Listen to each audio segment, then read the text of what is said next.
జై శ్రీరామ్. జై శ్రీరామ్. జై శ్రీరామ్. జై శ్రీరామ్. జై శ్రీరామ్. మేము రాష్ట్ర ప్రభుత్వాన్ని అలానే కేంద్ర ప్రభుత్వాన్ని చిన్న హిందువులందరి తరపున చిన్న విన్నపాన్ని మేము తెలియజేస్తున్నాము. హిందువుల్ని హిందువులుగా గుర్తించండి.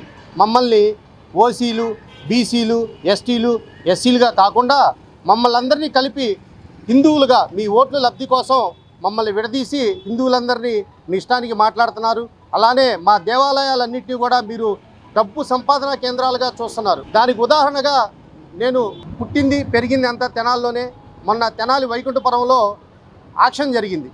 దేవాలయానికి సంబంధించి షాపులు, చెప్పుల స్టాండు, టెంట్లు, అలానే కొబ్బరికాయలు వీటన్నిటికి కూడా ఆక్షన్ వేశారు.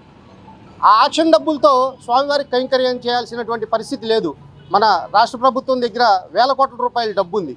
అలానే మొన్న మేము తిరుపతి వెళ్తాం జరిగింది. తిరుపతిలో తిరుచానూరులో పార్కింగ్ అని చెప్పి 100 రూపాయలు తీసుకుంటున్నారు. మొన్న శ్రీకాకుళం వెళ్తే పార్కింగ్ అని చెప్పి 100 రూపాయలు తీసుకుంటున్నారు.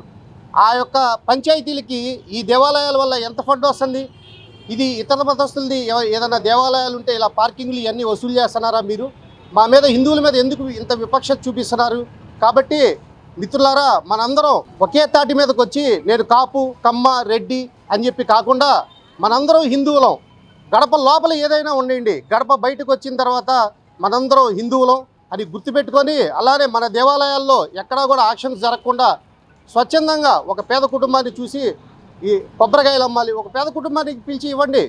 మీరు ఆ డబ్బులతో కైంకర్యం చేయాల్సిన పనే ఉంది. ఇప్పుడు చెప్పుల స్టాండ్ ఉంది, ఏదో ఉత్సవాలు జరిగేటప్పుడు వస్తాయి. తిరుపతి దేవస్థానం వాళ్ళు ఏం చేస్తున్నారు? వాలంటీర్లు పిలిచి వాళ్ళకి అప్పచెబుతున్నారు. అలానే మీరు మమ్మల్ని పిలవండి. ఇప్పుడు మా తెనాలి మీరు పిలవండి, పలానా చోట మాకు అవసరం ఉంది, మీరు రండి అంటే మేము ఎంతమంది వాలంటీర్గా పనిచేయడానికి స్వామివారి సేవలో తరించడానికి వస్తాము. దాన్ని మీరు ఈవోలందరికీ మేము చేసే చిన్న విన్నపం ఏంటంటే, మీరు మా దేవాలయాల్లో సంపద సృష్టించమాకండి. దేవుడికి డబ్బు అవసరం లేదు. భక్తుల్ని పెంచండి, భక్తులకి సేవ చేయండి.